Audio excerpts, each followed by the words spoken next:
Do, do, do, do. Stand by to launch FanStream Sports. 3, 2, 1.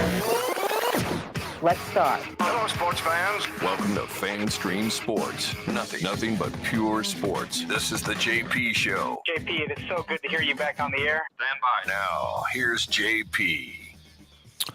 All right, good morning and welcome. Coming to you live from our new South Tampa studios. Yeah, in the heart of Soho. Sounds like we're doing a nighttime FM jazz show. Yeah, JP Peterson on the mic here. Welcome into the Sparrow's Nest. IndyCar Tim is there as well this morning. How are you, Timmy? How's that? Good morning, Tampa, my new home. Saxophone working for you, baby. All you jazz lovers out there, welcome to the Sparrow's Nest.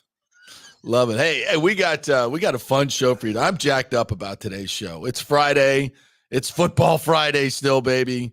Even though the Bucs aren't playing until Monday, so we're gonna have a manic Monday for you to get ready for that game. But we'll hit on the latest news, injury news for your Bucs and Chiefs. Scott Carter's going to join us at 10:30 from FloridaGators.com to talk about the world's largest outdoor cocktail party. I sound like I've already been there for 3 hours, which I would love to. I would love to partake. I'll be heading up to Tallahassee to watch the dreadful and disgusting 1-7 Seminoles go up against North Carolina, a game they might just be able to win, baby. So we'll hit on that a little bit as well. So we got all kinds of fun stuff to get into today. So good morning to you, IndyCar Tim. How are you? Good morning. Doing well in this 64-degree morning in the DFW.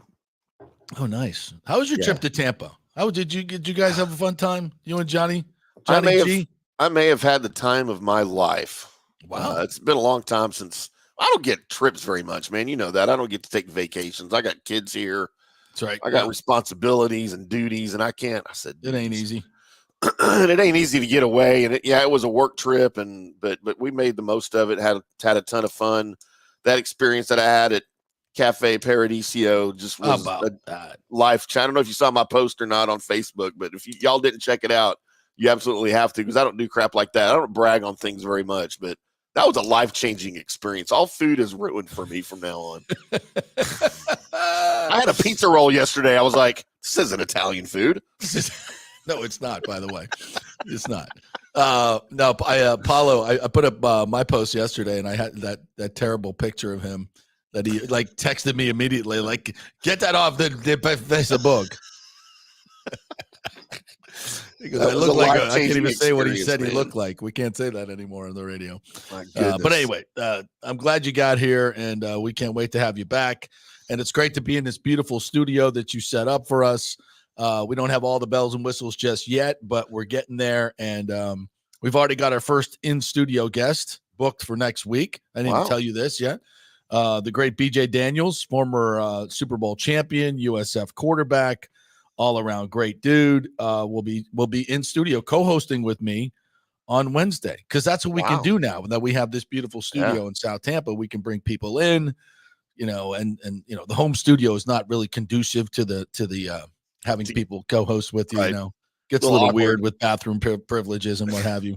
So BJ will be in here next week to co-host, and we'll have so many more that we can tap into here now that we have this beautiful studio. So going to allow us to do a lot of different things, increase content for you guys, and just expand what we've been doing here at the JP Peterson Show and FanStream Sports, which we're very excited about that as well. So we thank all of you guys for listening each and every day, jumping on the podcast. The numbers have been great and increasing, and it's going to get even better and better as we continue to serve the Tampa Bay market and so many other markets around the nation. If you're interested in advertising and expanding with us, our rates are great. We get a great bang for the buck. You can just email me, jp@thejppetersonshow.com. That's not hard at all. Nope. All right. So the major story we got to get into this morning that I know so many of you are waiting for me to weigh in on is the absolute debacle at the Trop. The tropical debacle. It is, oh my, there's so much happening here, and it's so many moving parts. And while at some point I do feel a bit of compassion for Rob Gertis, the city administrator who just, did the Herculean task of getting this boondoggle approved. And that has now led to a lot of buyer's remorse, I would believe, on that city council, as the worst case scenario has popped up here, which, by the way, was completely predictable. And it's something that nobody's really talking about that, of course, we will bring up. And that's the fact that this stadium has been absolutely outdated and has far surpassed its life cycle that it was supposed to be, especially the roof, that it was entirely predictable that something like this was going to happen. And not only did the city of St. Petersburg not boost their coverage to make sure that they were covered, they took less coverage to save $275,000 in premium, which was a disastrous decision. And then talking to other people in similar job titles and placements that do these things, that deal with hurricane insurance and stadiums and like that, they were absolutely floored when that story came out that, oh my God, you did what? You took less insurance to save $270 in a hurricane area where your roof is not even rated high enough for the winds, and it's 10 years past its life cycle. 10 years past its life cycle. The roof was supposed to be replaced 10 years ago, but yet they continued to play in the dump, the slop, the trop. Whose fault is that? That's the owner's fault. That's the owner's fault, because we've all known that this stadium was well past its shelf life. I mean, it was designed in the early 80s. Yeah. Think about that. In the early 80s, and then built in the early 90s, and is way past its shelf life. I mean, it's so far past its shelf life, they couldn't even predict that balls would be up into the catwalks because players have gotten bigger, faster, stronger. That's how out of date it is. So that was a foreseeable issue. And when you go back to 2018, when the city of Tampa and Hillsborough had a deal on the table, and yes, there was a deal on the table. It wasn't perfect, but it certainly could have been worked out. Especially if there was some actual bargaining in good faith from the team and Stu Sternberg, and he would have actually paid for half of the stadium like he said he was going to pay for, and led everybody along, and everybody did their due diligence, including all the people of the Raise 100, which I was a part of, the corporate leaders in the Tampa Bay area that were charged with drumming up money and all types of corporate support, which we did to the tune of $160 million pledged. And that was just the start of it. So, there was no corporate support, there was no money, was not true. Absolutely 100% not true. And continues to be spewed, and it's not true. So had he stepped up and paid for that, we wouldn't be having this issue right now. Now think about that. And that's absolutely 100% true. Had they gone ahead and taken care of the new stadium in Tampa, built it in Tampa where it should be, for much less than what you're going to pay for this new one, if that ever gets built, that story in a moment, funding being held up. So if this is all avoidable. Oh, it's a hurricane. It's a hurricane. Hurricanes come to Florida. Like, whoever built that with a fabric roof in the first place was a knucklehead. A fabric roof in Florida. No. Even the folks at USF, they redid their roof at the Sun Dome to put a real roof on it. Smart. Why didn't Stu Sternberg and the Rays do that? Interesting, because they knew they needed a new stadium, but they kept putting it off. And this is the problem when you keep putting it off and you had deals on the table. So let's open with that and say this was avoidable, and the owner could have done this, and you'd have a brand new stadium for the most part that you just opened maybe a couple years ago in Ybor City, packed to the gills. You wouldn't have this issue at all. And St. Pete certainly wouldn't have this issue. They wouldn't have all the issues that they have on their table now from the storm. Now they have $1.6 billion in public money. That's the real number, by the way, folks. The $1.3 billion total cost is true, but when you add in the interest payments that the city of St. Pete and Pinellas have to pay, plus the cost of not collecting any taxes on that 22 acres. It's $1.6 billion cost to the city of St. Pete. Don't get it twisted. It's $1.6 billion that they still have to pay, in addition to whatever it's going to cost to repair this stadium. So first of all, it was avoidable. Second of all, now you have this conundrum, and I do have compassion for the people that are dealing with this part of it. You've reduced your insurance cost. You're not even sure if you're going to get paid on insurance, because as far as I know, if you don't keep up the maintenance on your roof at my house or your house, and you go to get an insurance claim, they go, that's funny. Bye-bye. Giggle. Bye-bye. Which is why they had to expend $6 million yesterday by the city council. St. Pete now said, I got $6 million laying around. So now they got to spend $6 million to waterproof the Trop while they wait on the studies to see if it's even feasible to repair the Trop.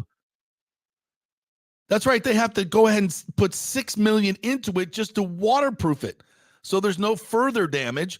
Otherwise, the insurance company is definitely not going to pay. And why should they? Why should they? Do they explain? The insurance company, what's the first thing you'd say? Well, why didn't you repair your roof 10 years ago when you were supposed to? Didn't have the money. Yeah. So if they ever get the insurance claim, and if they don't, then the city of St. Pete is on the hook to repair it itself. And we don't even know what that number is. It could be 30 million. It could be 50 million. It could be 100 million for a whole new roof. You're going to spend $100 million on a stadium that you're going to demolish in 3 years? That makes no sense. 50 million, 25 million, which is going to be the minimum to repair this thing. I mean, absolute minimum's got to be 40 million. I mean, this is just based on projections of things I've read, engineers that have looked at it and said, this is just my guess. Until you get in there and the guys that are in there now are the actual guys that are going to do the repairs and are looking at this, and they're getting bids, right? So from what we're hearing, that's at least a $40-50 million deal at the lowest, probably closer to 75, in a place that you're going to demolish in 3 years, or maybe 2.5 years. That makes no sense. That makes no sense.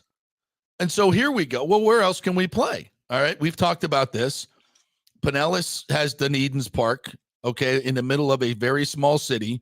And if you try to consistently put, first of all, it only seats about 8,000 over there in Dunedin. I think it might even be less than that. They could probably juice it up to 12 or 13,000. And now you're going to, on those roads, it doesn't have the infrastructure for Major League Baseball consistently. I know they've played games there in the spring, but to consistently do a season there, no, it's completely unworkable. And you could say a lot, and certainly for the fans getting in and out, it's just going to be a nightmare. Now, you could also say the same about Clearwater. Now, Clearwater, the Philly stadium, it's a great stadium. It's beautiful. I think it's 8,500. You could probably juice that up to a 12 or 13 with that added bleachers. But again, you have no major highways in there. You have US 19 and you have the surface roads, but you have no major highways in there. A complete freaking nightmare to get in and out of that place. And parking, if you juice it up, where are you going to park? You don't even have the parking for for full stadiums right now. So that's a major issue. Where are the people going to park?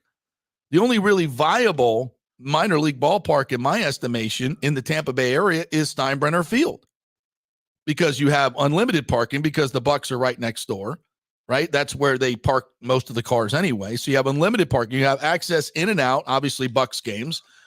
It's from an infrastructure standpoint, it's by far the best idea. Steinbrenner Field in Tampa. Plus, it's centrally located. I think you would sell out your season tickets immediately, and all your 13 luxury boxes and your Hard Rock cabanas that are out in right field, the entire right field premium seating that they have there with the tiki bar. That stuff's just going to be sold out immediately in Hillsborough County. Absolutely immediately. It's going to be 12 to 15,000 you could get it up to, and I think you'd pack the park almost every single night. Yes, there would be batting practice rainouts. There would be, but from the game standpoint, you're probably going to have 4 to 6 a year that get rained out, and you have to reschedule as doubleheaders, what have you. It's part of it. but it's by far the best option. And yes, there's a minor league team that plays there to about 500 to 1,000 fans a night. That's easily to move them to another place for 3 years is not that big a deal. Even Major League Baseball Commissioner Rob Manfred said that's not really a problem. And Manfred also said they want to keep it in the Tampa Bay area. Okay, so that seems like okay, but here comes the rub. And for whatever reason, John Romano's column today in the Times about this, what are they going to do with the Trop deal, did not mention this at all. Not one shred of this huge part of the story. Pinellas County has said, hey, wait a minute, Rays, if you're thinking about going to Tampa to play for 3 years or Orlando, we've delayed our vote on our portion of the money, the $312 million that's going to come to you for the new stadium. We've delayed that vote until we find out where you're going to play, because we're going to hold you hostage. We're going to hold you hostage and play hardball here. And unless you say you're going to play in Pinellas County, then we're not going to approve the money for the stadium. Who didn't see that coming? I'm sorry I'm laughing, but this is what happens when you try to make a deal happen that should never happen. And I'm talking about the ballpark in St. Petersburg, in the same failed location, $1.6 billion of public money. This is what happens when a deal like that is forced through without real foresight of what might and could come down the road and what other expenditure. Because right now, these two hurricanes have changed the complexion of everything in St. Petersburg. Do you think that this stadium and this expenditure would be passed right now after what happened in these two storms and the money that St. Pete and Pinellas are going to need from the tax dollars, the bed tax, to revitalize the beaches and help some of these hotel owners that just got wiped out? That money is supposed to go towards those folks to help the beach tourism, to keep it viable. There's going to be a lot of expenditures over the next few years just to get those people back on their feet. And that's the lifeblood of Pinellas County, those beaches and that tourist industry. That's number one, not baseball. 2% of people come to St. Petersburg for baseball. And that might be high. 2%. And you're going to spend 25% of the bed tax money on a new stadium when it doesn't bring in a whole lot of new people. You know what does? The beaches, a convention center, that would put heads in beds. So now you've got this $1.6 billion public cost on the table. You've got $600 million in stormwater repairs and project that you still haven't funded in St. Pete. And you're staring at this bill for the next 30 years that you think it would pass today? No, it wouldn't. But now here's an out. If Pinellas doesn't pass this funding, then the whole deal goes up in smoke. So there's a way, I guess, an out here for the city of St. Petersburg to tear up the whole thing and say, we can't do it. We can't do it. So to me, this is an opportunity. To me, this is a great opportunity for Major League Baseball to get a mulligan here in Tampa Bay. And you can say, okay, Pinellas, if you want to hold us hostage. And by the way, Pinellas County, I understand what they're saying. It's like, why are you leaving? We're paying all this money for a new stadium. You're going to go play in Orlando. I get it. I totally get that. What I don't get is, look, it's not doable what they're saying. The Clearwater facility doesn't work, nor does Dunedin, because of the lack of infrastructure. It just doesn't work. And it's not best for the Rays fans. It's not best for baseball. It's not best for the staff. It's not best for the players. Okay, you know what it's best for? The people of Pinellas County who want to get some of their money back. And how much money are you really going to get back if they play in Clearwater? Most of that money is just going into the Rays' pockets. It's not going to do you get some revenue from burgers and beers that are purchased there? I don't know how the revenue would work out in the new stadium. My guess is Stu will try to take every penny he can. And that's what this gets down to now. So now you've got to work with the Rays And we're already getting feelings in the Romano piece that the Rays are like, hey, the city, you're responsible for giving us a Major League Baseball ready facility to play in. And if you don't give that to us, you're on the hook for whatever expenses we have to go play elsewhere. And that's true. That's in the contract.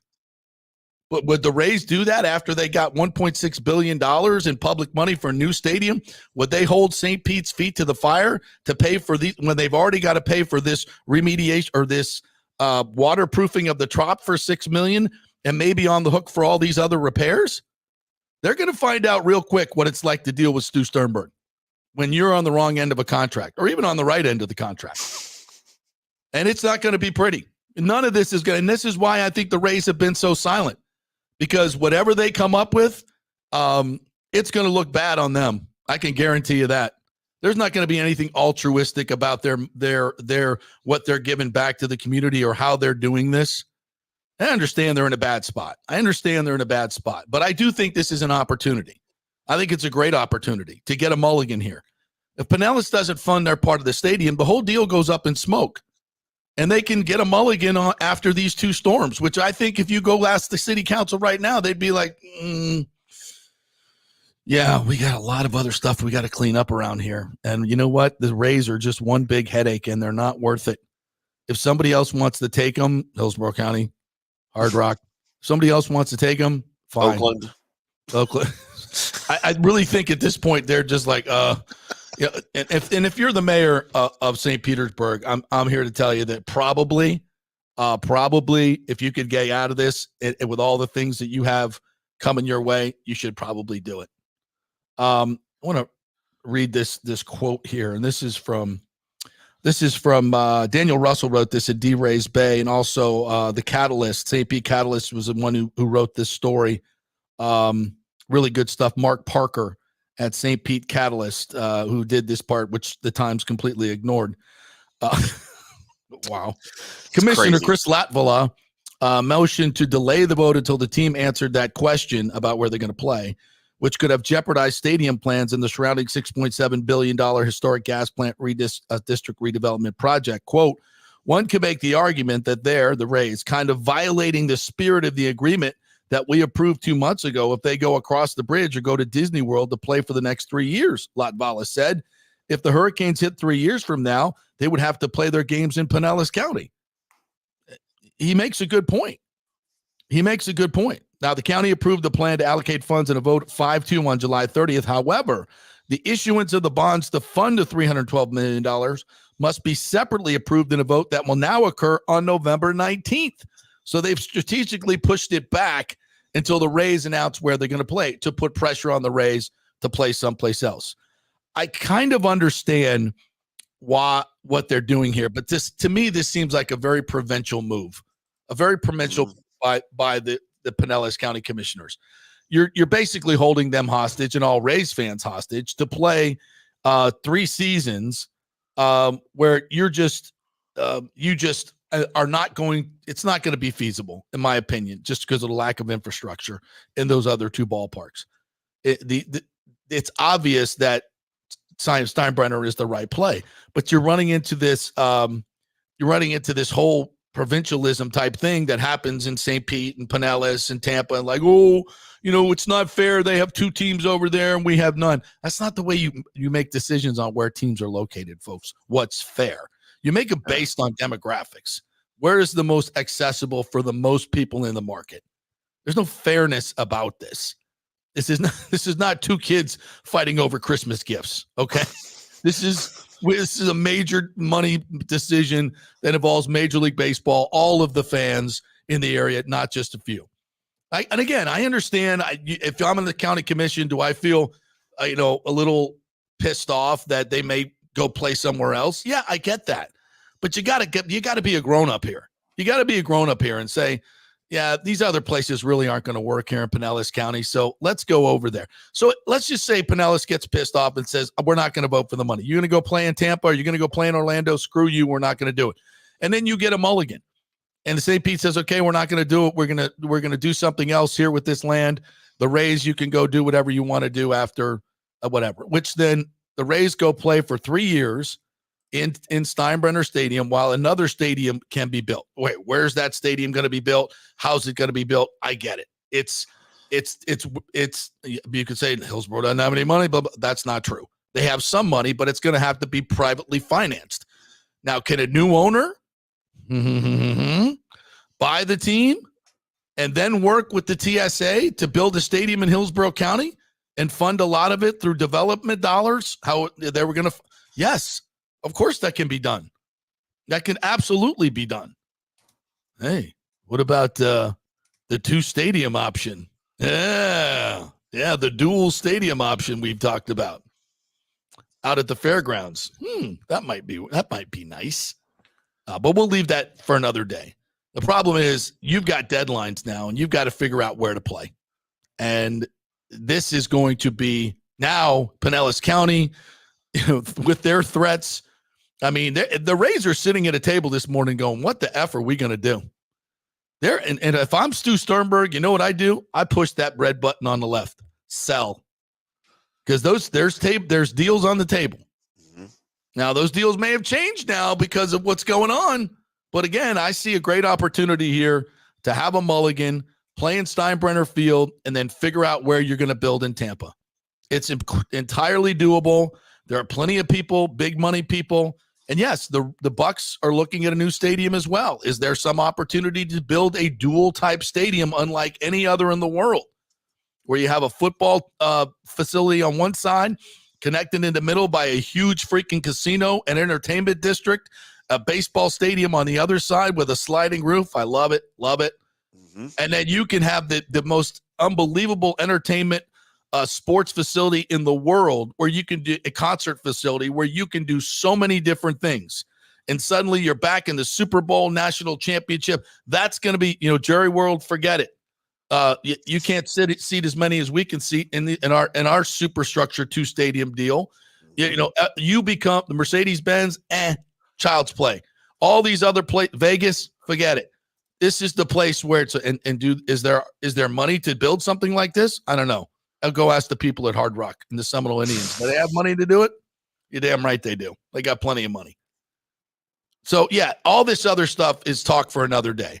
And, yeah, I know it's crazy. It's pie in the sky. Just you could still build a stadium. It's not that difficult to do if you have the right people. And this is what's always been wrong about St. Petersburg. You had to shoehorn that thing in, a small city, the smallest city in Major League Baseball, in professional sports, really. When you take a look just at St. Pete and Pinellas that are funding it, in an area that doesn't support it. The people at Pinellas don't support it. That's why they didn't put it up for a public vote. It was a bad idea from the start. It's a horrible idea. Now it looks even worse. And the only way out of it, to me, is to take a mulligan, play in Tampa for 3 years, and figure it out. You're going to pour money into this trop and try and repair it? Because that's what Gertis is saying. He says we most likely can repair it. What's it going to cost to repair it? And then you're going to blow it up? You got that much money in St. Pete? Really? You're going to just put $100 billion into the trop now, then blow it up, then spend another $1.6 billion for a new stadium in a failed location that not even the people of Pinellas want? What are you doing? Like, what are you doing? It's the most, say it out loud. All of what I just said. It's ridiculous. Ridiculous. There's so much more you could do with that. And St. Pete doesn't need baseball to be successful. It never has. It's got beaches. It's got tourism. It's got a beautiful downtown. You don't need baseball. It's a pain in the ass.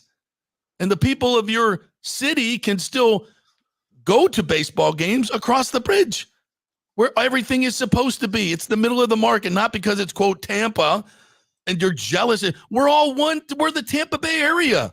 You're the place for the beaches and the fun stuff downtown in Pinellas County. We love you for that. That's what you bring to the table.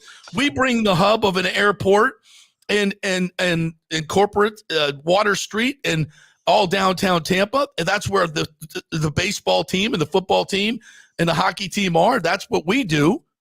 Okay. And then as an area, we're wonderful. It's not about, oh, you got two, we need one. Now we're going to build over here. Nobody goes. You can't go. It's baseball. It's weekday, Monday through Friday. Come on, we've had all these arguments. We know what this is about. Take the mulligan and scrap it. And let's do this right. This is such a bizarre conversation for me. You know, we don't deal with that crap here. You guys build baseball stadiums like you're building breweries. They're disposable. Yeah, we got 7 of them. How many can we ship? Can you slip Globe Life over here, take it apart and send it over? You're not using it. I mean, it looks like you can. It looks like a freaking top of a grill. Right? An outdoor grill. But and look, this is part of the problem with the big business of sports, right? It's when the business of the sports gets in the way, this is what happens. And when the greed and the politics get in the way of baseball, all right, it's a stadium. But it's been this way forever. You know, I'm sure in the early 1900s when they started building concrete and steel structures to play baseball in for the first time, it was all about, well, who can benefit the most from the sale of the property and where are we going to put it? And, you know, obviously population centers were smaller, but but man, I swear it never ends. And, you know, we ran into that, believe it or not, when the Rangers were ready to build their first of their 2 new stadiums back in the early 90s. Dallas wanted it. Right. But the mayor didn't. They were going to build a stadium in downtown Dallas. Just the beautiful, like it should be. That's where stadiums should be. Yes, in a downtown area. Stadiums. Yes, with the backdrop, an open field stadium, right? Nope. Dallas, nope, we don't want it. They almost didn't get the AAC, the American Airlines Center, where the Stars and the Mavs play. They almost built it in Arlington, too. But the mayor at the time, she got booted out of office, and the new mayor approved it. Right. Because the city wanted it. It's just, this is the disgusting part of the politics of sports to me, and I hate it. I hate that we have to deal with this, but it's great. It's great talking points. Yes. So, but as you hear this, and we got to get to Scott Carter here in a second. As you hear this, it's like all this. Like, what should they do now? What do you think is the best answer? Man, repair the trop. It's so. I don't think that's an option. They do in the city of St. And I think it's an option because they're trying to hold on to this deal, and they're trying to. They put all this work, and they feel like it's just, you know, wow, we wasted all that. They're on the hook to put a facility up, and now I think like with Gertis is saying, God, we got to repair this thing and play here, because if we go to Tampa, which was probably what they were planning to do, because it makes the most sense, and MLB, by the way, has a huge say in this, and the Players Association. The Players Association don't want to play in Clearwater. All the options, the Players Association is saying Tampa's that's where we want to be. That's what makes sense for the players, the staff, the fans, everybody. That's what makes sense. And now, in the Braves probably are like, okay, yeah, that sounds good. We'll sell the crap out of that. And then Pinellas County comes up and says, no. You're not getting our money unless you stay here for the next 3 years. Whoops. Fly in the ointment. Might have been part of that time story. Nope.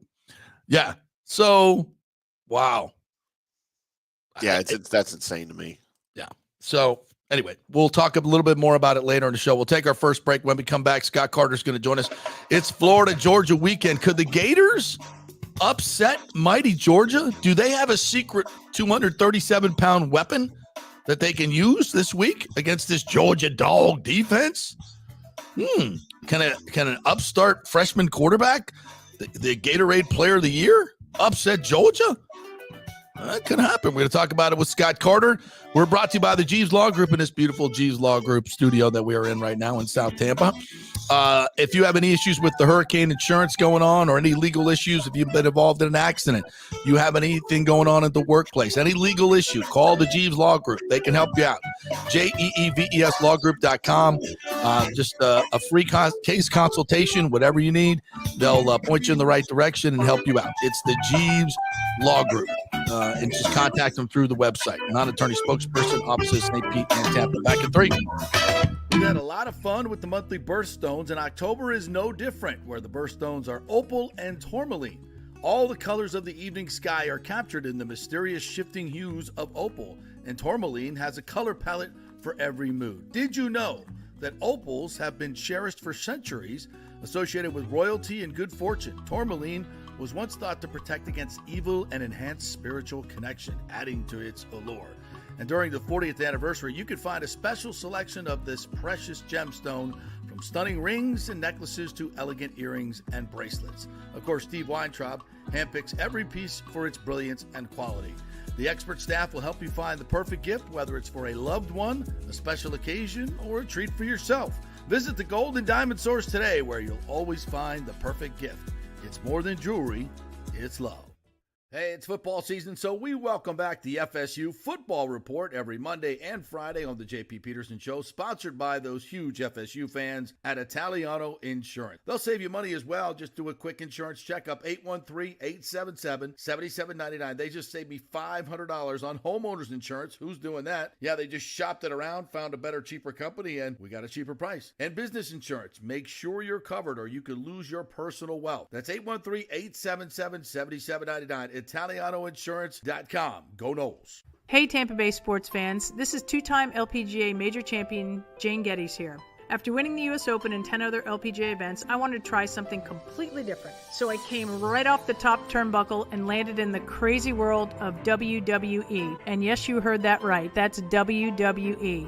Working for the Vince McMahon as the VP of Talent Relations for the company. Now, though, I want to work for you. Everything I've done in my life, I've done with incredible passion. And now I've turned my focus to leading the best real estate team in Tampa Bay, the Geddes Gordon Group with Keller Williams in South Tampa. If you're looking for a new home, an investment property, or looking to sell your current home, we will give you major championship level service. When you choose Geddes Gordon Group, you become part of our inner circle, like family. So if you're looking for a few golf tips or a golf course view, we're going to stripe it right down the fairway. Call me at 813-485-6808 or go to gettysgordongroup.com, or again, give me a ring at 813-485-6808. JP here for Third Generation AC and Plumbing. And Third Generation really says it all, folks. The owner, my friend John Rodriguez, has been in the AC and plumbing business since 1995.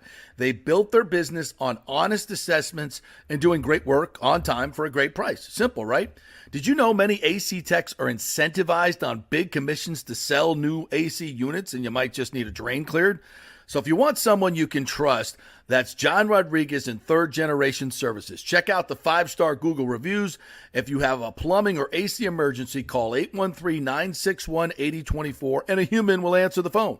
That's 813-961-8024 or go to thirdgenerationplumbing.com. Ciao, Paolo Tini here, owner of Caffè Paradiso, one of South Tampa premier traditional Italian restaurant. We were recently voted number 3 on Open Table list of Tampa Bay's top 10 restaurants. We're very proud of that because we take great care of preparing each dish by hand with homemade sauces, pastas, only the freshest local ingredients. You won't see the big institutional vendor trucks pulling up to our back door. We get our seafood from local vendors. Sometimes I even drive out to Topper Springs and pick out our daily catch right off those boats. So stop by and say hello. Try our traditional lasagna, the fresh veal, some of our signature dishes like capelli al granchio, that is angel hair with lump crab meat, our branzino, that is a sea bass. We're located at 4205 South McDill, and you can make a reservation on Open Table and read all the great reviews. See you soon. Ciao. Grazie.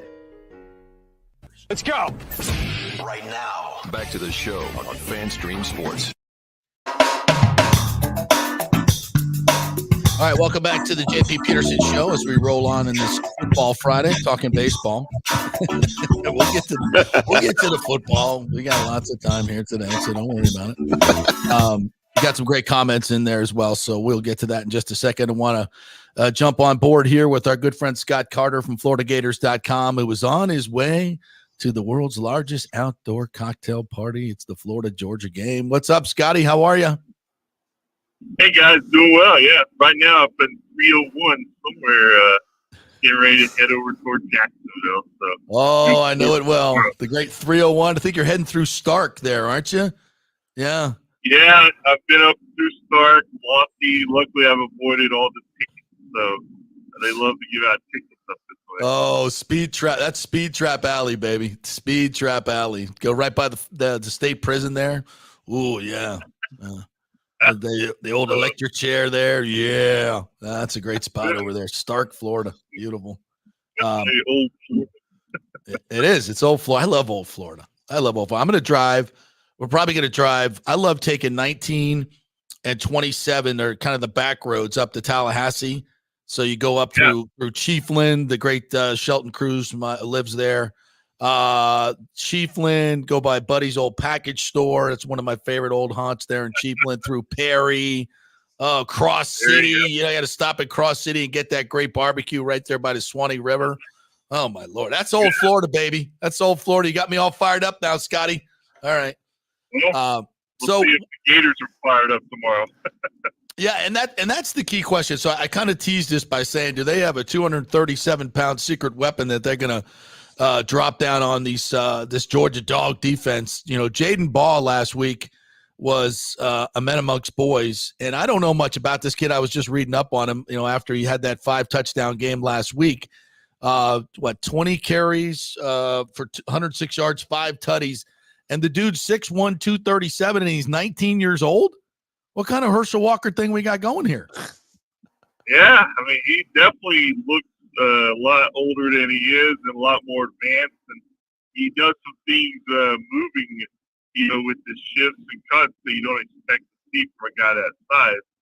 So, you know, it came down to him, Florida and Alabama on the recruiting trail for him, and he chose Florida, and obviously the Gators are glad he did. Had his breakout game against Kentucky, as you mentioned.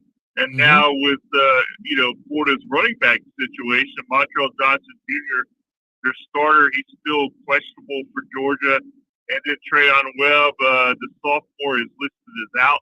So I expect to see a big dose of Jaden Ball tomorrow against the Georgia Bulldogs. And he's a kid who grew up in the Atlanta area, so he's all familiar with Georgia, attended camp there as a kid. So a big day for him, but I think for Florida to win this game, you know, they're going to have to run the ball. That means giving the ball to Jaden Ball.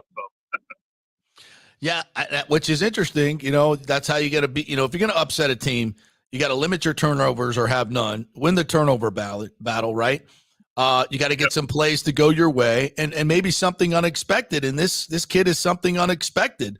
You know, we just don't know how good he's going to be. I mean, all his high school numbers, where he averaged 10 yards a carry, suggest, and as you mentioned, the Alabama recruitment, he was one of the top running backs in the nation, top 20 running back. You just don't know how good this kid is. And this is where players like this have their coming out parties on huge games like this. There's going to be 90,000 there. It's a huge game in terms of championship implications for Georgia.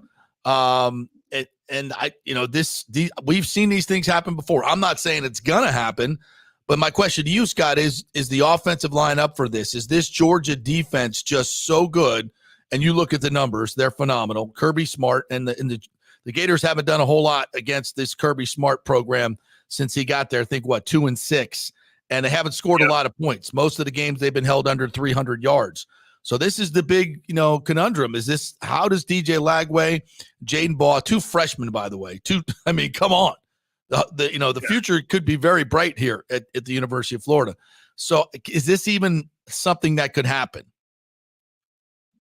Yeah, I mean, I think with the way the Gators offensive line has kind of come together once they solidified it with, less rotation and depending on their starting 5 for most of the game, I think that unit played a lot better in recent games. Obviously, Georgia is going to be a huge challenge. Their defense is always been very good under Kirby Smart. Nothing's changed there. I don't know if this defense is his top 2 that he's had that Gators have faced over the last few years, but it's certainly still statistically, nationally, one of the top units in the country. So there are going to be plenty of challenges there. It will start up front for Florida because, as we talked, you have to move Powell up there to give Jaden Ball the time to run. Also, just as equally important, if not more, I mean, you've got to keep those guys off of DJ Lagway in a game like this. Lagway, while he can run and is more elusive than Graham Mertz was, he's still a young quarterback, still seeing a lot of different blitz packages and pressures that he probably hasn't seen live at the college game yet. So the less or the more time you can give him, the less you keep Georgia from chasing him around, the better. Because I do, as much as Florida's going to have to run the ball some, I think the key above all else on offense is the offensive line giving Lagway some time when they do have to pass and not forcing him to, have to make some quick stuff where he maybe lapses into some mistakes. Yeah, that's obviously that's what the Georgia Bulldogs are going to try to do: get him rattled a little bit and hit him a couple times. And this is one of those slobber knocker games too. The physicality comes out in both of these teams, and I expect that to happen. And the other thing you need when you're trying to pull an upset like this is you need all your weapons. And unfortunately, the Gators will not have Trey Wilson. Is that correct? The Tampa's own Trey Wilson will not be playing in this one. Yeah, he's still out, guys. He's got some issue evidently with the hip. Went to see a specialist, and he's still battling some injury woes that I didn't really see happening. And he's at the point now where he's missed more games than he's played. So they're going to be without him. Luckily, Jim BK and Elijah Badger have been very productive for Florida in the past game. But yeah, you hate to see Trey Wilson because going into the season, this guy, I thought he was the most dynamic guy on the team and with the ball. Might be DJ Lagway now, but it'll have to be DJ Lagway on Saturday, I think. In terms of their running game, yeah. Any other injuries we need to know about in this one that are key for the Gators or the Dogs? Yeah, Trayon Webb, the other running back that I mentioned earlier, he's out. Nothing too significant beyond those two that I know. So it's just going to be one of these games, like you said, slobber knocker seems the right word, JP. I love that word. I could see this game being, in the 20s, some late scores, maybe late mistakes decided it. But I think the fact that we're talking about Florida maybe having a chance is a little different than we would have a month ago.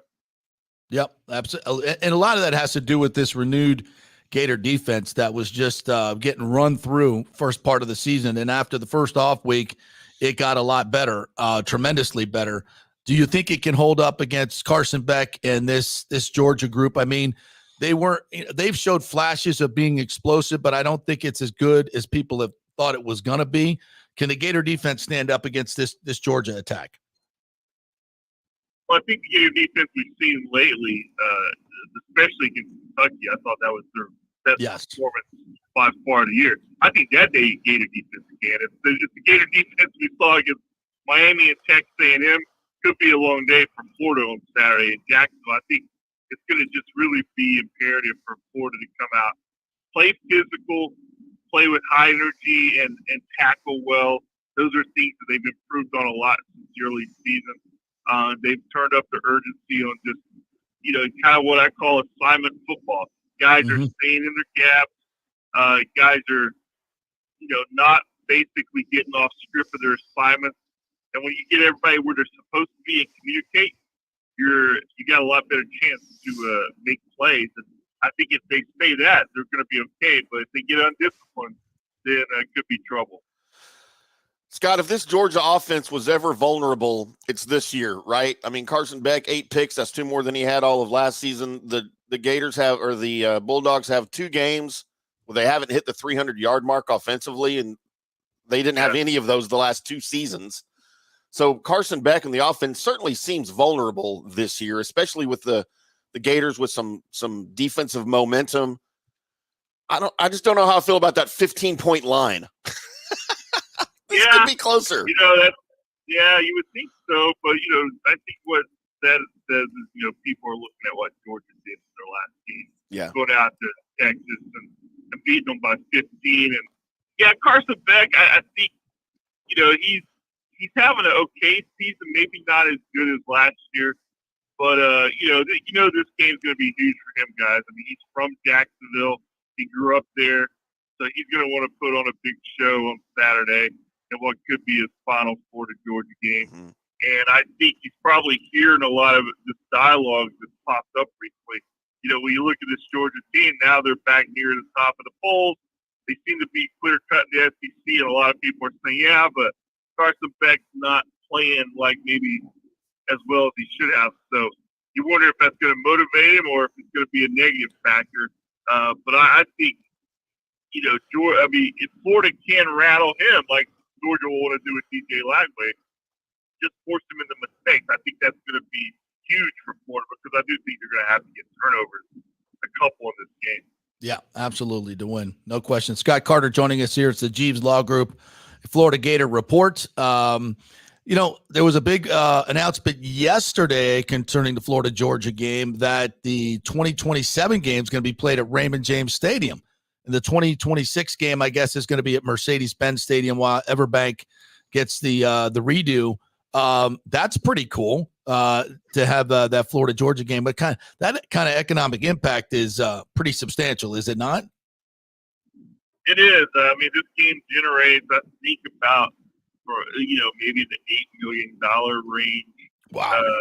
The schools split that to some degree. Obviously, the cities get some. So, you know, that's why Jacksonville has always wanted to, you know, make sure they keep this game. There should be a extension of the game in Jacksonville starting in 2028. But, you know, with the Everbank Stadium undergoing renovation starting after the 25 season, they were looking for somewhere else to play. And it looks like it's, you know, Atlanta and Tampa. So it's going to be cool because, you know, this game has actually been in Jacksonville every time since 1933, except in 94, 95 when they went to the campuses when the Jaguars were recently building their stadium. So this time, instead of going back to campuses, they're going to keep it neutral site because of the economic impact. And, you know, there has been one of these games in Tampa, guys, but none of us were around. Only once was Florida Georgia played in Tampa, 1990. So it's been a while. 19 what? 1919, the Georgia-Florida game, before it was known, obviously, as the Georgia-Florida. But the two schools actually played in Tampa. In Tampa? Wow. Yeah. No. Where did they play? You know, I want to say maybe at Old Plant Field. I looked this up recently because I didn't know it either. And I'd have to go back before I give you a really exactly where. But it was definitely, there's newspaper reports back to that game in the day. So, yeah. And it's been played in Savannah a couple of times, but never in Atlanta. So, interesting. For Atlanta. Yeah. Interesting. See the things you learn on the JP Peterson Show.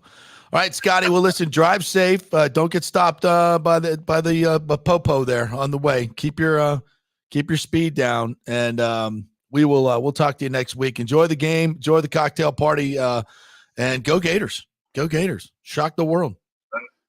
All right, guys. Appreciate it. There he goes. FloridaGators.com. You can find all of Scott's work right there, and follow him at Gators Scott. By the way, JP.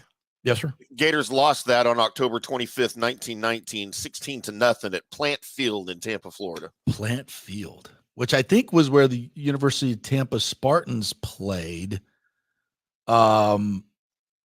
which is now, I think it's just right in that area by the river. If I recall old pictures being there was a stadium by the river on the grounds of where the University of Tampa is right now. Interestingly enough, I'll do some research on that. But I always find that stuff really good. So that's 1919, right after World War I. Yep. Yeah, interesting. They were shut out. They couldn't score in Tampa. Well, that wouldn't happen now. Want to get to some comments before we get to the break here. James says this is a time where Rob Manfred needs to grow up here and help find new ownership for the Rays, then encourage Stu to sell and nix this crazy stadium idea and go back to a public-private deal in Tampa. 100% agree, James. 100% agree. And I know there's a lot of detractors out there. Oh, Tampa never got their act together. It was never about that, folks. It was about the ownership. It was about Stu. It's always been about Stu. He's never bargained in good faith. I know the people that have been involved in this. The deal could have been done in Tampa. Should have been done in 2018. And he took his ball and he went home. That's the bottom line. That's the truth. There's plenty of corporate support. They could have got the deal done. It wasn't perfect, but it certainly could have gotten done in a public-private partnership. And we wouldn't even be having these discussions, but it still could be saved. Still could be saved. I think this is a great opportunity to get a mulligan with this ridiculous idea that passed. Rick says you won't hear anything until after the election on Tuesday. Politics and money. Stupid greed. Everyone wants to get paid. We suffer in the interim. Ain't that the freaking truth, Rick? Not on there. James says, do these officials in St. Pete realize a hurricane just destroyed your community? The stadium should be an afterthought. Geez, what are these officials thinking? I totally agree. I mean, when you say it out loud, it's like, oh, and we're going to go spend $1.6 billion on a stadium in a failed location. When you have all these other issues, it's a baseball stadium that serves 2% of your visitors. It doesn't bring in that many people in terms of economic impact because that money's already here. I mean, it's just kind of silly, really. James also said, what is the Tampa Bay Times thinking? Is Stu's money too good to write an honest piece? I don't know how you do a piece on that and not include the elephant in the room that Pinellas County is holding back the funding of the new stadium. How is that not because the St. Pete Catalyst, another publication, got it first? We're just not even going to mention it? Is that why? Ridiculous. Don't get it. James says, why is St. Pete City Council trying to hold on to this deal? It makes zero sense. This isn't about competition between cities. I'm just glad Tampa didn't lay down and sacrifice residents' tax dollars. Rick says, Tim is correct. I'm sure there were arguments in Rome when the Coliseum was being built. Senator Claudius was adamant they fund a skate park and a vomitorium. I was there, Rick, and it happened. Tim was championing the public baths. Yes. We needed more public baths is what he wanted. I do love the public baths. I couldn't find one when I was in Tampa. I looked. So I just bathed. I just bathed in the hotel pool. Bro. Come on. I just bathed in the hotel pool. Mons Venus. There you go. Right. 2001. I don't know if I'm allowed back in there yet. Not as bathy as back in the day in the water, but it's the same kind of concept. It's a different kind of bathing. Senator Timotheus. What say ye? Timotheus, what say ye? I say, screw the Coliseum. We need more public baths. More public nudity. More public nudities and orgies. Yes, absolutely. I vote for the orgies. Publicly funded, of course. Publicly funded orgies. Screw the roof on the Coliseum. How did Rome fall? It's a mystery. It's not. Oh gosh. Nathan says the 301 Stark bypass is awesome. No, you want to go by the prison. You want to see. I have this macabre notion that every time I drive by, I just have to see this. Oh, there it is. And they see all the barbed wire. It's so like, that's where all the freaks are. Yeah. That's where they fried them up. It's where they send the public bathers. Yeah. Yeezy says this is his analysis of the game Monday night. Andy Reid versus the Great Wide Open. Yes, that's what the Bucs defense now, their nickname is, the Great Wide Open. We have dubbed them. Easy adds, Xavier Worthy got Buck Killer written all over him. Who am I kidding? Anyone with a pulse kills us. He's got a point. Yeah, that's Monday night. We'll get into that a little bit more on Monday, but they got to fix this defense, and it's not like the Chiefs are world beaters, but they do have Travis Kelce. As far as I know, he's pretty good in the middle. Pretty good in the middle of the field. When he's not distracted. Yeah, well, could be tough.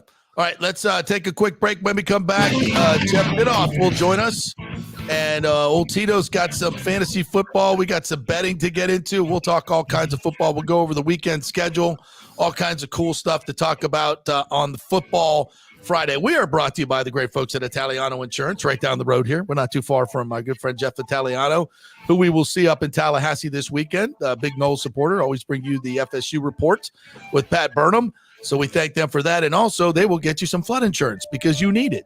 Many of you don't have it. Only 18% of people in Florida have flood insurance. I find that amazing.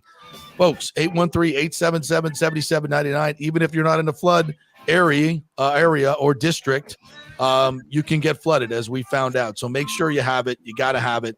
and get it now before prices go through the roof. That's 813-877-7799. Get your flood insurance and have them shop around your homeowners and auto and everything else and see if they can get you a better deal. It's Italiano Insurance. They've been doing this for over 60 years here locally. Back in 3. Stay with us. Hey, it's football season, and we welcome back the Gator Report every Monday and Friday, sponsored by the Jeeves Law Group, Jeeves lawgroup.com. Just go to the website. You can contact them through there. Scott Jeeves is a tremendous, aggressive attorney and a big Gator fan, so we appreciate him supporting this show and, of course, your Florida Gators. They are local, they are trusted, and they get results, whether it's personal injury or anything else, any law matter at all. It's the Jeeves Law Group, Jeeves lawgroup.com. Give them a call. Tell them JP sent you. All right, this is for all you guys who don't want to go to the gym and do 5,000 crunches. At Bay Area Modern Medical Center, you can get on the new True Body machine where you can reduce fat and tone up your muscle. It's like doing 54,000 crunches in just 15 minutes.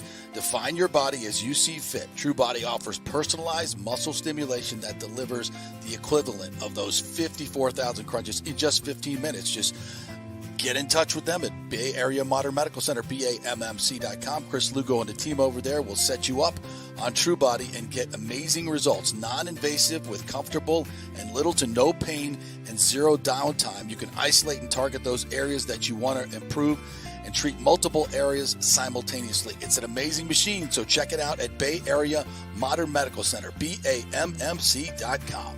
JP here to ask the question, are you planning an event, meeting, or conference? If so, you'll want to call the designers and production professionals at Extravaganza Productions Incorporated. With over 35 years of experience in the events industry, designing and producing every type of small to large event, they can provide a huge resource for design ideas, audio, visual, sound, lighting, decor, and entertainment to turn your event into an incredible experience for the entire audience. Folks, I've worked up close and personal with this group at many national events and Tampa events, and they have unique capabilities that help you save time and money in the planning and execution of your next event. Don't delay. Call these pros today at 813-621-4700 or check out their website at extravaganzaproductions.com. Tell them JP sent you, and they'll provide a free initial consultation for your event. Extravaganza Productions, the best in the business.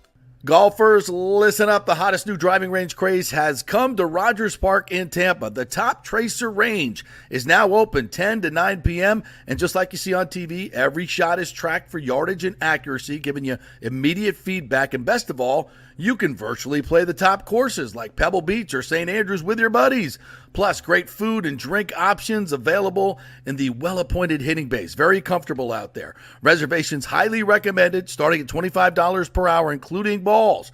Reserve at RogersParkGolf.net. That's RogersParkGolf.net. See you there. Let's go. Right now, back to the show on FanStream Sports.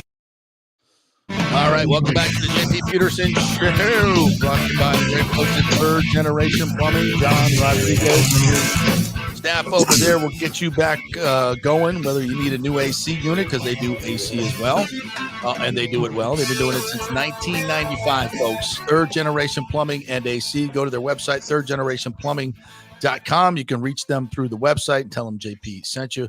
We had an issue right here at the new studio the other day. Shocking development. As soon as we move in, the toilet doesn't work. Yeah, who was that, by the way? Who used it? I have nothing to do with that one. I was never in there. Mr. Poops 8 times a day. Good God. Hey, fiber's a good thing. Jeez. Keep it moving, kids. Absolutely. But John, I called John, texted him within minutes. His folks called me back. And that's after the folks here at our offices said, we can't get anybody to come over. Yep. Everybody's busy. Everybody's booked. But that's you're going to have to wait until Monday, right? Like to get somebody out. Yeah. Third Generation Plumbing was here within a half an hour, had the emergency taken care of, and then finished the job the next day. How about that? Third Generation Plumbing. Tell them JP sent you. Get priority treatment, and let me know how it goes. Because if there's anything wrong, John Rodriguez will fix it. He will do it. That's why they've been in business for so long. All right, let's chat with our good friend Jeff Thidoff. He's in the building. It happens. Yeah. What's up, Tito? I come into, I log in first. I hear all about these public orgies. And then we have toilet talk, and now it's Tito. I really appreciate that. That's great your lead in, baby. Right. That's your lead in. Should that surprise you at all? No. When you said you called John, you meant you called the John from the plumbing place. You called John Gerber. No, I called John Rodriguez. Okay, because I'm saying you called John Gerber. Gerber can fix happen. a lot, but he can't fix the toilet. Since I work from home and doing this stuff, like if my toilet has issues, can I call Gerber and say, Gerb, my studio has toilet issues, and he'll get somebody on it for me? Yeah. That's not quite how it works. No. I want you to try that and record the conversation so we can play it on the air. See how it goes. I'd love to. I will absolutely do that. Yes. Boys, how are you today? Doing well. We are well. We have major problems with our baseball stadium where our team's going to play. We have major problems with the Kansas City Chiefs about to put one on the Buccaneers, or maybe not. Maybe we could start with that since we need to talk some football here with you, my friend. I believe the Chiefs are 9-point favorites in this game? 8.5 or 9, somewhere there. 8.5 or 9. Wow. It's 9 seems right like now. A lot. 9. That seems like a lot to me. Your thoughts? That is quite a few points to be giving to Tampa Bay, I believe. I think the game will be closer than that. That's the Chiefs. Look, this year, and tied into fantasy a little bit too. Mahomes has been, less than average as far as fantasy quarterbacks go. He's throwing a lot of picks and not many touchdown passes. They still keep humming along. I think this will be a closer game than the spread. 9's a ton of points to give Tampa Bay, and especially if Tampa Bay can run the ball effectively at all. I know they're short on weapons, but that's not necessarily going to that won't derail them. I think that the Buccaneers should keep this one close. Yeah, I don't know where to go on this game because, you watched the game last night. You saw the Titans and the Jets were favored in this game. Everybody's, why are the Jets favored? Well, I think you saw last night, injuries play such a huge role in it. The Texans were banged up a lot. They didn't have all their weapons to work with. It's just any game, any week, anybody can win. And right now, I think the Chiefs have been playing on borrowed time. They have, which is scary. Yeah. Is it though? They're 7-0, and they should probably be 5-2. Sure. They've had a lot of very fortunate calls. No doubt. What we call the Tay effect. Does this catch? We see this in the NFL all the time. It's impossible to go undefeated. You can't do it week in and week out. And It seems like a kind of a spot where the Bucs are their offense is a little unknown. They're not exactly sure how they're going to attack. And offensively, the Chiefs just have not been great. And maybe that's good for the Bucs, or it could be a complete disaster. This is one game from a betting perspective I wouldn't touch because there's so many unknowns. But I do think there's a path for the Bucs to win this game. I think that's fair. And but what I'm saying is the Chiefs winning games, it's like you got outplayed maybe. You shouldn't have won.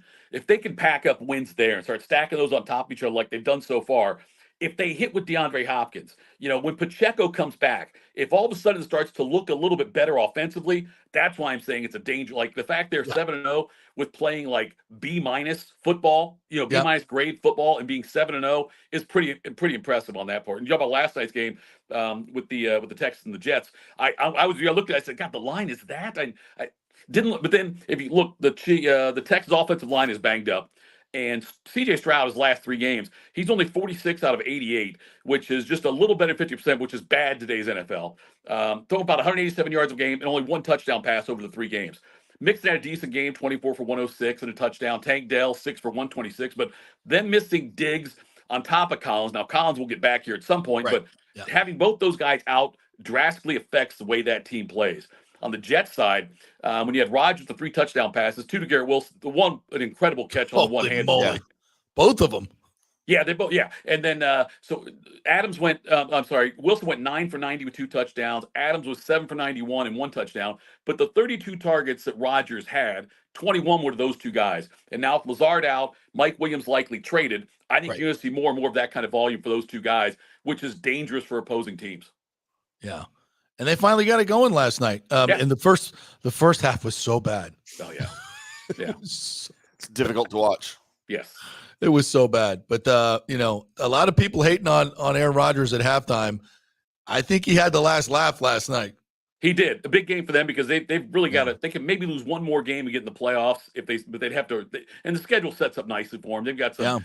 They do have to play Buffalo again, but their schedule's not daunting. It's something the Jets can probably pull off. Steelers and Niners both off this week.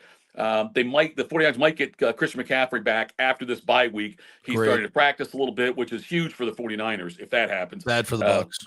Yeah. We have found that. That's right. Because they're playing week 10. Yeah, it's Brock Purdy needs CMC in there, I think, and that's huge for them. And then also keep an eye on Lamar Jackson. He missed practice yesterday with back and a knee injury. Harbaugh said it's just a rest day, but keep an eye on that to see about Lamar Jackson because there's a lot of quarterbacks that were listed as questionable, which usually happens midweek, where you'll see they'll list all these guys as questionable. They'll call it rest days and whatnot for them, but Jackson's one you really got to keep an eye on.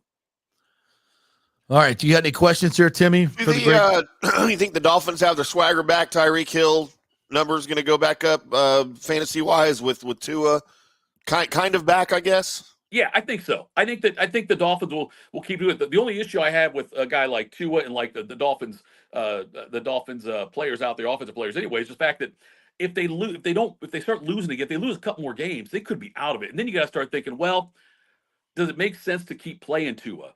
Does it make sense if they're not going to make the playoffs? Are you going to be better served by maybe shutting Tua down at some point? Which Tua won't want to do, and Dolphins fans won't want to do it. But if you have zero shot at the playoffs, I know I hate wasting years of guys. I hate wasting a year of Tyreek Hill's prime or a year of Achane's prime and things like that. But what's the smarter play for these guys if they do fall out of it completely? So the next couple weeks in the trade deadline, also watch what happens there. I keep an eye on guys like, Brooks is coming back for Carolina, the running back they drafted this year out of Texas. And you got Chuba Hubbard there who's played very well. I could see the Cowboys maybe making a play for Chuba Hubbard if they can pull off a trade for that because the Cowboys running game is just atrocious. I don't know if Chuba Hubbard can fix that running game, though. I don't think he can, but it seems like something they could try. I could see them trying something like that. They need to be trading for some offensive linemen is what they need to do. For sure. Yeah, and they don't get traded. This just in. No. Who do you got? I got to decide between Jaden Daniels and Baker Mayfield as my quarterback this week. Obviously, Bake going up against that really good Kansas City defense on Monday night without Godwin and Evans. Right. And then you've got Jaden Daniels, who's been a little banged up, but played well last week. So against the Giants, I think this is an easy one. I'm going Jaden Daniels. I'd go Jaden Daniels also. Just keep an eye on the practices, reports, and everything, and make sure he's going to be playing and everything, obviously. But Jaden Daniels, I think, is the right play in that one. I think the Buccaneers will try to keep the Chiefs' offense off the field as much as they can, and so I think we're going to see a lot of like Bucky Irving running the ball out there for them. In addition to Rashad White, I think you're going to see a more controlled offense for Tampa Bay. Yeah, and the Chiefs have the second best rush defense, if I'm not mistaken. But then again, the Ravens had the first, and the Bucs were able to run on them. So I agree with you. I think they're going to try to use their three-headed monster and control this game, keep it a low-scoring game, and try to make some plays in the red zone. I've loved Cade Otton lately, though, for the Buccaneers. I've loved him. He was a great pickup for a lot of people. If they didn't draft, if they had disappointing plays. Some people were smart enough to draft him. I drafted him, too. By the way, there you go. The 13 leagues I'm a part of, the 13 teams, some are my own, the rest I manage for other people. I did the math on this. I do have one 8-0 team. I've got 3 7-1 teams, and my overall record is 75-38. So it's been a good year so far for my team. Wow. I got 2 teams that are like one's 3-5, one's 4-4. Everyone else though is over 500. But yeah, it's been matter of fact, the one team where I drafted Chris McCaffrey, number 1 overall, lost the first week, and that guy's got 7 wins in a row since then. So. I'm playing a team this week who has Aaron Rodgers and Garrett Wilson on it.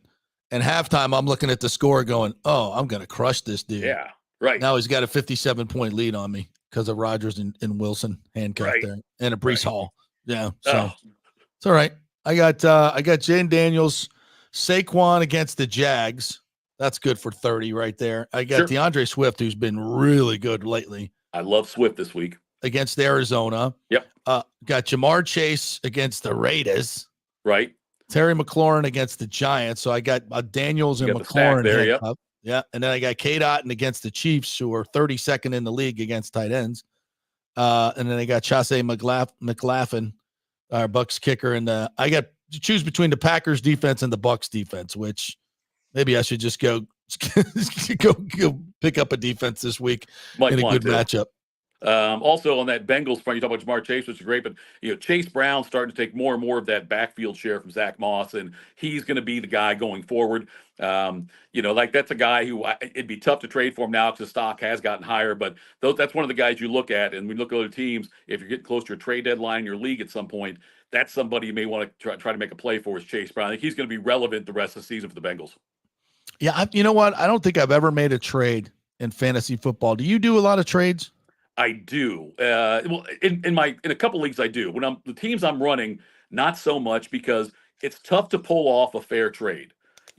Because everyone wants to. They'll offer you something ridiculous, and just hope you're dumb enough to take it. Then you counter back with something that you want to. Everybody wants to get the best of the deal. Obviously, it's what you want to do. I made a trade in one of my leagues for the teams I'm running where I just traded last week before the injury. I traded Stephon Diggs and Trevor Lawrence and got Josh Allen. So that's going to turn out to be a pretty good trade in that one. Yeah, it is. And one of the leagues I'm in, we can trade future draft picks. You can keep a certain number of players. And so as teams start sucking, they'll make deals where they'll trade guys they can't keep because we have a limited number of keepers. And like I made a deal the other day. I picked up like Kamara. I needed quarterback depth. I picked up Kirk Cousins. I ended up giving up like a first-round pick.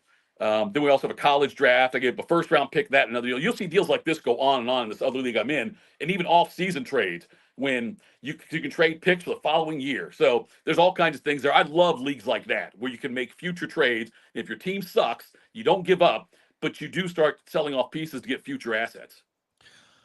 All right, you got any top picks this week to make some money? Anything you're looking at?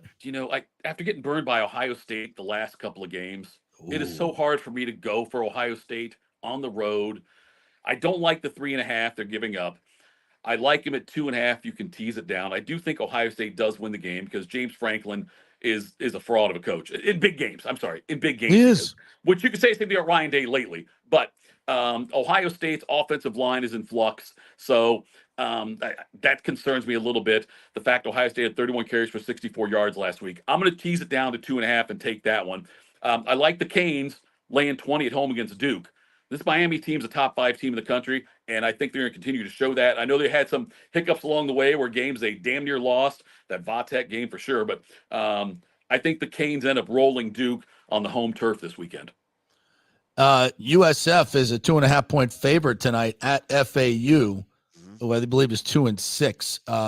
I think I like the Bulls in this spot tonight. I like them. I think they're getting better. I think they kind of got over their hump and they've licked their wounds from the Alabama and Miami games, and now I think they found themselves in the second half last week. So I might jump on a little South Florida action. That game 7:30 tonight down in Boca Raton, the mouth of the rat. I think Georgia can name their score against Florida this weekend. Really? I think they can. Yeah, I think they're gonna roll them. Look, and I saw that on DraftKings, the 4 best odds for winning the national championships here are still Georgia, Ohio State, Oregon, Texas in that order. I still think Georgia's probably the best team in the country. Yeah. Their defense is good. I think their offense is getting better. I think 15 points in a rivalry game. The Gators are, I don't want to trust the game. I'm not going to bet this game. I can't. Right. I don't trust the Gators just yet, but they're vastly improved. If I had to make a pick, I'd take the points. Hey, that's a great job that they're doing now, the coaching wise, because you figure they were going to make a change based on this schedule. They're more competitive now than I thought they would be at this point in the season.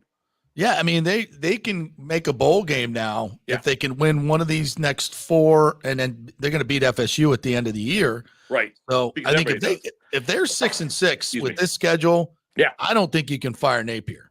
No, I don't think you can either. Nope. When I saw the schedule start the season, I thought this is going to be a 3-win season at best, and they're going to fire Napier. And it sucks because it's a tough schedule, and I think Napier would deserve another year. But the fact, if you get to 6-6, that's one of the best coaching jobs in the country. 6-6 in the SEC with that roster, that's a great coaching job. Yeah, and every Gator fan in this city and every other city had him fired. He was dead man walking. Yeah. So, any other picks you like this week? Any other big games? You going with UNC? We're going to do our picks right after this, but UNC Florida State. You have a thought on that one? As the Tar Heels come in as a 2.5-point favorite on Doak Campbell Stadium. I'll be there at this game. Come on, now we're not going to lay down for Mac Brown. No, I wouldn't think. I think Florida State can win this game. I would take, if I would take it, though, I'd tease it to 3 or 3.5. If I could do that, that's the way I would go on it. But I think that I think Florida State can win it. I think Florida State can keep it close. North Carolina, yeah. Mac Brown, Never beaten FSU. The corpse of Mac Brown is had not such a great year there after the James Madison debacle. I don't even know why he's still coaching. It was dark. Yeah, so I think that Florida State keeps it close and could actually win it. I would take Florida State, and like I said, tease it to 3 or 3.5. Well, I was just looking at this the Florida Georgia game. This thing opened at 22. I saw it open big, yeah. It opened at 22, and it's now at 14.5. That's amazing. That's huge. That's a huge swing right there. Without there being a major injury, right? Revealed during the week, I don't think I've ever seen a line move like that. This is where we start the investigations. This is where you got to see if someone's got some insider knowledge. See if Connor Stallions is on the sideline for Florida this weekend. I'm like, what? Wait, what? That's a gigantic move. Yeah. By the way, this past weekend, I called a high school football game for the Fan. Wow. Well, it's the third one I've done this year, but the first two were atrocious. You have no idea. I'm sure you know, JP. You have no idea how hard it is. Oh, high school football. I mean, you just don't know the players. I called high school football for years. Yeah. It's just really hard because you don't know the players, and you can't. If you're doing play-by-play, you watch a lot of games beforehand of that particular team, so you can get kind of the body language and know who players are. Sure. In high school, you just show up cold turkey and know the quarterback and the receiver. That's about it. It gave me such an appreciation for play-by-play guys. Yeah. And the fact you've got, like we see in college sometimes too, but some guys have the same roster numbers as somebody else, and trying to see the scrum when the run up the middle. I'm out there with my binoculars trying to do it. Look at my sheet at the same time. Such appreciation for you guys who have done that kind of stuff. But it's the most difficult thing I've ever done in radio by far. It's tough. It is not easy. All right, Tito, anything else you got for us? That's about it, man. Go to fantasydraftproxies.com if you want to help with your teams, or follow me at FitHappens on the X. I'll respond to any questions you have about your lineups. I have no problem doing that. And it's been a good year so far. See if we can keep it up and win some money this weekend, boys. All right. Happy hunting on those lines. Thank you, partner. All right. All right. You want to do some picks here, dude? You ready? How'd we do last week? Let's get you can go over all of that for you here real quick because we get our music going. Yeah. JP, you did very well. I thought I had a good week last week. That means much. You didn't. Yeah, me not so much. So coming into last week, we were tied. Or I'm sorry, I was ahead 26-22. Yes. JP scored 8 points. 8 out of a possible 12. Wow. IndyCar Tim, not so much with 3 points out of a possible 12. So then we have a new leader. We have a new leader in the clubhouse, JP. It is 30-29 as JP now leads the picks segment. Never count me out, baby. Never count me out. Never count out JP. Yes. Coming into this week, our 3 college games. Starting us off, Florida State plus 2.5 at UNC with a total of 50. Listen, North Carolina is not a great football team, but they're 4-4, and the one thing they can do is score points. You know what the Noles can't do? Score points. They have not scored 21 points this year. It's so bad. They need Jameis Winston. I want it to be better. But it's just, how do I, as a handicapper, go up? Just like North Carolina, I gotta take North Carolina and go over because I think they're gonna run. I think they're gonna have some success against the FSU defense. Wow, JP's got North Carolina in the over. I'm taking Florida State in the under. Okay, going opposite. Yeah, just trying to show that I'm not a homer when it comes to my picks. Exactly. I'll vouch for that. I want to be so wrong this week, but I doubt I will. How about Arizona plus 6 at UCF with a total of 56? Why the hell is Arizona playing? And this is a conference game. Some of these games. It's a conference game. Arizona plus 6. Can I bet on UCF? I don't think I can.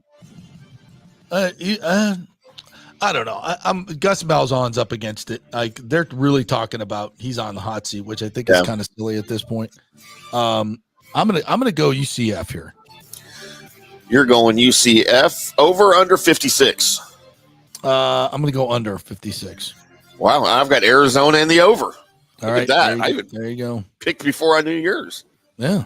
And then finally, to wrap up our college picks, Florida plus 15 at Georgia. Technically at Georgia. I'm going to, you know what? I'm going to take the Gators here and the points. I'm going to take the Gators and the points here. I just think they've been inspired. There's something going on there, especially on a defense that's positive. And I think DJ Lagway is a special player, and I think he's going to get hit this week. Hopefully he'll survive. But I'm going to go ahead and take Georgia. What's the number total? You're taking Georgia or Florida? I'm sorry, taking Florida. Florida 51.5. 51.5. I'm going to go under on that. Florida and the under. Wow. Yeah. I've got Georgia and the over. I think Florida loses 21-14. I think it's going to be a lower scoring game, wow. But all right. I think Georgia will win, but not by 15.5. I've got Georgia winning 51.5 to nothing. Wow. It's disrespectful. I'm in the Jeeves Law Group studio here, and you're bashing the Gators like that. Well, I'm not in the Jeeves Law Group studio. You're not. You know what? Nothing to me. And our sponsors don't tell us what to say, unlike other places. We are not slaves to the corporate media. Our sponsors let us do what we do, and that's why we love them so much. And that's why we're good at what we do. That's right. That's right. On to our NFL picks, JP. First game we've got Sunday Night Football. Colts plus 5.5 at the Vikings. The Colts not starting Anthony Richardson. I think Joe Flacco era. Joe Flacco. Flacco, all he does is win. Yeah. No matter what. I might have to go with the Colts here. I might have to go with the Colts here. The Colts and the Vikings. You know what? I check that. Vikings coming off 2 losses. I think they get back in the win column. I'm going Vikings. Sorry. Over under 47. Over. It's an NFL game. I've got Minnesota in the under in that game, JP. All right. Second game of the NFL docket. Cowboys plus 3 at the Fighting Falcons of Atlantis. You know, I think the Falcons have found a little. They get their confidence from playing against the Buccaneers. Of course, they suck against everybody else. That's the interesting part about it. I have no reason to bet on the Cowboys. None whatsoever. Nobody does. Yeah. I think the Falcons are inspired. I'm going to say Falcons in this one. All right. Over under 51.5. I'll go over on that. All right. And I'm only picking Dallas because every once in a while they win a game they're not supposed to win. And with their upcoming schedule, I don't see them winning another game until maybe week 13 in the Giants. So I think somehow they find a way to beat Atlanta and do the Bucs a favor. Yeah. How about that? And then I've got the over. And then finally, JP, Monday Night Football. Dun, dun, dun, dun. The Buccaneers plus 9 at the Kansas City Chieftains formerly of Dallas. Listen, the ghosts of Super Bowl 55 will be hanging around and whispering in the ear of Patrick Mahomes, Donovan Smith is still your left tackle. And that will scare the hell out of them on this Halloween weekend. Yes, that'll scare the hell out of Pat Mahomes. The ghost of Donovan Smith will haunt him, and I think it's closer than the experts think. I think the Bucs lose by a field goal in this one, so I'll take the Bucs. And the Chiefs' defense I think is just really good, but the Bucs' defense is awful. What's the number? 46. I'm going to go under. Yep. I also have Bucs and under. The Buccaneers and the under. So there are our football picks for this week. We'll follow up with everybody next Friday to see how we did. All right. Real quick before we get out of here, abbreviated show, because, by the way, I'm heading over to MOR TV to cut all our intros and outros for our Monday Night Football Bucs-centric pregame show, Monday Night Football. You'll be sitting down to the TV early, 7 to 8 o'clock. We'll be on MOR TV. That's at the lower end of any of your cable dials there. It's a local station, obviously, and so we're going to give you some local Bucs pregame show, all kinds of fun stuff. We've got player personality interviews, find out where they like to go eat, what sports they like, all kinds of fun stuff. In there, we got a bunch of those interviews, plus we got the X's and O's for you, all kinds of fun stuff. So that'll be on MOR TV, 7 to 8 o'clock on Monday night. Please tune in. It'll be lots of fun. So we're gonna get out of here a little bit early, but I want to get these final comments in here if I can. Michael LaRue, good morning to you. Love saying that. Can Vinnick take his lightning profit and please buy the Rays? I don't think that's the plan for Jeff Vinnick, unfortunately. It sure would be great if he could do that and be part of that my mega stadium idea. That would be fun, but I don't think that's his plan, unfortunately. Rick says new studio looks and sounds great in South Tampa. Maybe Friday happy hour shows. Nothing bad will happen. I'm for that. Yeah, absolutely. We got a bar in here. We got a bar right in the other room. We'll just wheel it in. We'll do the happy hour right in here. Y'all can just come on over and hang out. Yeah. Heck yeah. Why not? We need to get y'all a Jaeger machine like we have in Dallas at the studio. Yeah. Michael LaRue says this is further proof that the St. Pete Council is incompetent. They got troubles. And if they can punt, why wouldn't you? Pinellas County save us and not fund the ballpark, and then they get a total redo. They're going to fumble the snap, though. Yeah, probably. Lonnie Wilkins says, driving my grandparents down to Florida, moved back into their place from Illinois today. Have a great weekend, gents. Thanks for the entertainment. Absolutely, Lonnie. Thank you, Lonnie. Drive safe, my brother. Appreciate you. He also asked, do you think the Rays think they can play at the Trop next year? Yes. This is what Gertis said. Rob Gertis says most likely can be repaired. That's his early thought. That is crazy. I think that's what he wants. I think that's their best way out. But that's just spending foolish money. It's spending a lot of foolish money. How much money are you going to put in? It's not all insurance money. If you get any insurance money, which I think is highly unlikely. James says, no, JP, no way the Knowles win. Sorry, I butchered that. This is a broken team. Norvell lost on offense. That is why they just like they lost to Duke. The Manny freaking Diaz. I agree with you. I don't think they could beat North Carolina. I don't even know why I do know why I'm going up there. See all my friends. It says Cowboys James. beat the Falcons. That's right, James. He says if the Bucs win, it'll be more. All right. Thank you guys for joining us here on this Football Friday. Hope you had fun. Hope those picks help you out a lot. I'm off to do my MOR TV. Please tune in Monday night, 7 to 8 o'clock on MOR TV for our Bucs countdown to kickoff. That'll be fun. Have a great weekend, everybody. Go Bolts this weekend. They got a game or two. Yep. And we'll see them back at home next week. And we'll see you on Monday, breaking it all down before Bucs and Chiefs.